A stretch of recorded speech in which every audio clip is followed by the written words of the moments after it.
Hello guys, welcome back to my YouTube channel SKM study a way of success. में हूँ आपका educator Shivam Mishra और ये आपका रसायन विज्ञान है। क्या है? रसायन विज्ञान, ठीक है ना। रसायन विज्ञान, थोड़ा प्रिंटिंग मिस्टेक हो गया है, कोई दिक्कत नहीं। ये आपका रसायन विज्ञान है जो कि आपकी यूपी बोर्ड परीक्षा में आने वाले प्रश्न है। सबसे महत्वपूर्ण प्रश्नों को डिस्कशन करेंगे हम और सर मिल के आपको यूपी बोर्ड की तैयारी करवा रहे हैं 12वीं की। बिल्कुल आपको जम के पढ़ाया जाएगा। ऐसे वायरल मॉडल पेपर को पढ़ाएंगे जो कि आपके यूपी बोर्ड परीक्षा में आएंगे। इससे बाहर आपका एक भी प्रश्न अगर आया तो बताइएगा। पूरा आपका यहीं से पूरे प्रश्न आएंगे और उन्हीं पेपर को हम लोग ज़्यादा यहाँ पे सॉल्व कर रहे हैं जो कि आपके बोर्ड परीक्षा में पूछे जाएंगे। उसको बिल्कुल भी हम लोग ऐसे प्रश्नों को नहीं ले रहे हैं जो कि आपकी यूपी बोर्ड परीक्षा में पूछे ही नहीं जाएंगे। क्या मतलब? उन प्रश्नों को पढ़ने से जो कि आपकी यूपी बोर्ड परीक्षा में पूछे नहीं जाएंगे।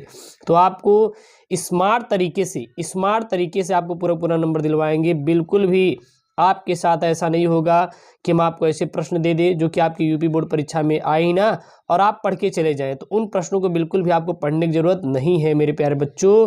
केवल और केवल आपको ऐसे प्रश्नों को पढ़ने की जरूरत है जो कि आपके यूपी बोर्ड एग्जाम में आए और आप अच्छा से अच्छा नंबर गेन कर पाएँ अपनी यूपी बोर्ड परीक्षा 2022 में, ठीक है ना। चलिए, तो ये केमिस्ट्री का पेपर है, बिल्कुल वायरल प्रश्न है। इन प्रश्नों को तैयार कर लीजिएगा, इससे बाहर आएगा भी नहीं। जितना भी मैं आपको पेपर दे रहा हूँ सारा चीज़ें आपको तैयार करना है। हर एक चीज़ आपके लिए काफ़ी इंपॉर्टेंट होने वाली है। यूपी बोर्ड परीक्षा से रिलेटेड ही सारी स्टडी मटेरियल आपको मिलेगा, ठीक है। लेकिन हाँ, आप लोग चैनल को सब्सक्राइब नहीं किए तो प्लीज़ चैनल को सब्सक्राइब करिए और अपने दोस्तों के साथ वीडियो को शेयर करिए। और कोई भी दिक्कत आ रही है तो आप कमेंट कीजिए। जी हाँ, आप कमेंट कीजिए, कमेंट बॉक्स में आपको मिल जाएगा। प्यारे बच्चों, आपको क्या करना है? कमेंट करना है, ठीक है ना। चलिए, यहाँ पे है रसायन विज्ञान का। ये क्या है? आपका रसायन विज्ञान का है पेपर। और सबसे पहले हम लोग बहुविकल्पीय प्रश्नों देखेंगे, उसके बाद हम लोग अति लघुत्तरीय प्रश्नों को देखेंगे। एक एक करके हम लोग सारा क्या करेंगे? डिस्कशन करेंगे, ठीक है ना। चलिए, यहाँ पे सबसे पहले हम लोग बहुविकल्पीय प्रश्न देखेंगे। बहुविकल्पीय प्रश्न क्या है? प्रश्न ये है कि शून्य कोट की अवक्रिया के लिए वेग इस नियतांक का मात्रक है। शून्य कोट की अवक्रिया के लिए वेग नियतांक का मात्रक क्या होता है? यहाँ पे 4 ऑप्शन मिलेंगे। Litre second inverse, litre mole inverse second inverse, mole litre inverse second inverse या मोल सेकंड इनवर्स। तो शून्य कोट की अभिक्रिया के लिए वेग नियतांक का मात्रक क्या होता है? तो शून्य कोट की अभिक्रिया के लिए जो वेग नियतांक का मात्रक होता है वह आपका होता है mole litre inverse second inverse होता है। क्या होता है? Mole litre inverse second inverse होता है, ठीक है। यानी कि आपका राइट आंसर आपका सी हो जाएगा। क्या हो जाएगा? Mole litre inverse second inverse जो होता है शून्य कोट की अवक्रिया के लिए वेग स्थिरांक का मात्रक होता है। अगला यहाँ पे प्रश्न है। प्रश्न क्या है? ये प्रश्न है कि I2 को क्षार के साथ गर्म करने पर, क्या है यहाँ पे? I2 को क्षार के साथ गर्म करने पर कौन आयोडोफॉर्म नहीं बनाता? जब I2 को क्षार के साथ गर्म करते हैं तो ऐसा कौन सा है जो कि आयोडोफॉर्म नहीं बनाता? एसीटोन, एथेनॉल, मेथेनॉल या फिर एसिटल्डिहाइड। तो यहाँ पे I2 को क्षार के साथ गर्म करते हैं तो कभी भी एथेनॉल आयोडोफॉर्म नहीं बनाता। कभी भी आयोडोफॉर्म क्या? एथेनॉल नहीं बनाता है। यह याद कर लीजिए, जो कि काफ़ी इंपॉर्टेंट है, आपके बोर्ड परीक्षा संबंधित है। तो इसलिए आप इसको जरूर से जरूर क्या करेंगे? तैयार कर लेंगे, ठीक है।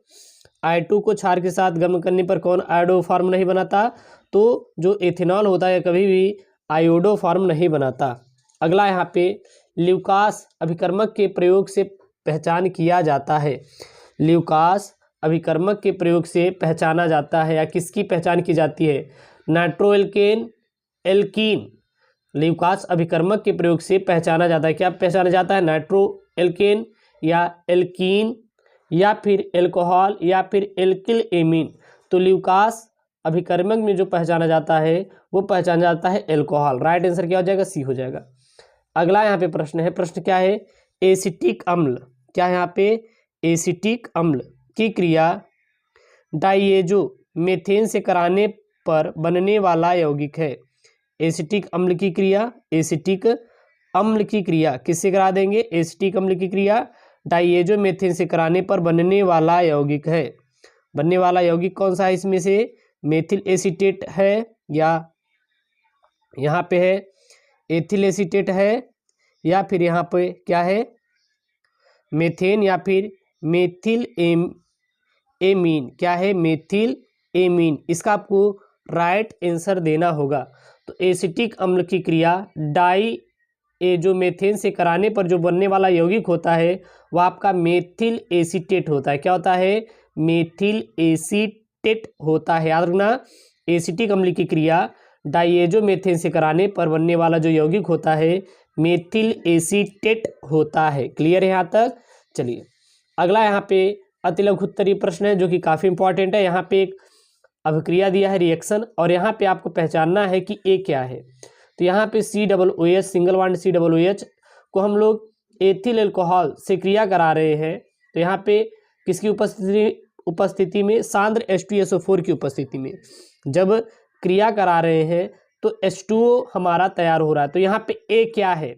तो यहाँ पे जब COOH सिंगल बॉन्ड COOH को हम लोग C2H5OH यानी कि एथिल अल्कोहल से क्रिया कराएंगे इसकी उपस्थिति में, सांद्र H2SO4 की उपस्थिति में, तो COOC2H5 सिंगल बॉन्ड COOC2H5 बनेगा। साथ ही साथ क्या निकलेगा? 2 जल के अणु निकलेंगे। तो ए यहाँ पे यही प्राप्त होगा। इसको नोट कर लीजिए, यह काफ़ी क्या है आपके बोर्ड के लिए इम्पॉर्टेंट है। यह क्या है आपके बोर्ड के लिए इम्पॉर्टेंट है। क्लियर है यहाँ पे? अगला प्रश्न है यहाँ पे, क्या प्रश्न है? शर्कराएं एवं अशर्कराएं क्या है? शर्कराएं एवं अशर्कराएं क्या है? इनके भौतिक गुण तथा प्रत्येक के एक उदाहरण लिखिए। शर्कराएं तथा अशर्कराएं क्या होती हैं? इनके क्या लिखना है? भौतिक गुण। इनके भौतिक गुण लिखना है, और साथ ही साथ क्या लिखनी है यहाँ पे? प्रत्येक के एक एक उदाहरण भी लिखना है। और क्या लिखना है? प्रत्येक के एक एक उदाहरण भी लिखना है। तो शर्कराएं होती क्या है? तो सीधा लिखेंगे वे कार्बोहाइड्रेट जो स्वाद में मीठे। शर्कराएं क्या होती हैं? वे कार्बोहाइड्रेट जो स्वाद में मीठे तथा जल में विलय होती हैं। वे कार्बोहाइड्रेट जो स्वाद में क्या होते हैं? मीठे और जल में विलय होते हैं, शर्कराएं कहलाते हैं। क्या कहलाते हैं? शर्कराएं कहलाते हैं। आपको सीधा बता देना है, वे कार्बोहाइड्रेट जो स्वाद में मीठे तथा जल में विलय होते हैं, शर्कराएं कहलाते हैं। शर्कराएं सामान्यतः क्रिस्टलीय होती हैं। शर्कराएं जो होती है क्या होते हैं? सामान्यतः क्रिस्टलीय होते हैं, क्योंकि यहाँ पे गुण भी लिखना है। सभी मोनोसैकराइड तथा ओलिगोसैकराइड स्वाद में मीठे होते हैं। सभी जितने भी मोनोसैकराइड होते हैं और क्या होते हैं? ओलिगोसैकराइड स्वाद में क्या होते हैं? मीठे होते हैं। मोनोसैकराइड तथा ओलिगोसैकराइड सामान्यतः शर्कराएं कहलाते हैं। उदाहरण के लिए ग्लूकोज और फ्रैक्टोज और लैक्टोज इत्यादि। और अशर्कराएं क्या है? जैसे कि स्टार्च और सेल्यूलोज इत्यादि जितने भी होते हैं सभी क्या होती है आपकी? अशर्कराएं होती हैं। अब यहाँ पे अतिलघु उत्तरीय प्रश्न है जो कि आपके यूपी बोर्ड परीक्षा में आने की संभावना है और बहुत ही इंपॉर्टेंट ये प्रश्न है। अतिलघु उत्तरीय प्रश्न यहाँ पे क्या है? मोनोसैकराइड क्या होते हैं? तो वे कार्बोहाइड्रेट जो छोटे अणुओं में जल अपघटित नहीं हो सकते मोनोसैकराइड कहलाते हैं। मोनोसैकराइड क्या होते हैं? आपको सीधा बता देना है, वे कार्बोहाइड्रेट जो छोटे अणुओं में जल अपघटित नहीं हो सकते मोनोसैकराइड कहलाते हैं। उसे क्या कहते हैं? मोनोसैकराइड कहते हैं। अब यहाँ पे लघु उत्तरीय प्रश्न है। लघु उत्तरीय प्रश्न मैंने क्या लिया है? फेहलिंग विलयन क्या है? फेहलिंग विलयन क्या है और क्या होता है जब इसे ग्लूकोज के साथ गर्म किया जाता है? और रासायनिक समीकरण भी दीजिए। फेहलिंग विलयन क्या होता है और क्या होता है? क्या होता है जब इसे ग्लूकोज के साथ गर्म किया जाता है? रासायनिक समीकरण में दीजिए। तो यहाँ पे है फेहलिंग विलयन। फेहलिंग विलयन क्या होता है? वास्तव में फेहलिंग विलयन दो विलयनों फेहलिंग विलयन ए तथा फेहलिंग विलयन बी का मिश्रण है। वास्तव में जो फेहलिंग विलयन होता है यह दो विलयनों फेहलिंग विलियन ए और फेहलिंग विलियन बी का क्या होता है, मिक्सचर होता है, मिश्रण होता है। फेहलिंग विलियन ए CuSSO4 का जलीय विलयन होता है, जबकि फेहलिंग विलियन बी रोसेल लवण होता है। और ग्लूकोज के जलीय विलयन में फेहलिंग विलयन डालकर गर्म करने पर क्यूप्रस ऑक्साइड का जल अवक्षेप प्राप्त होता है।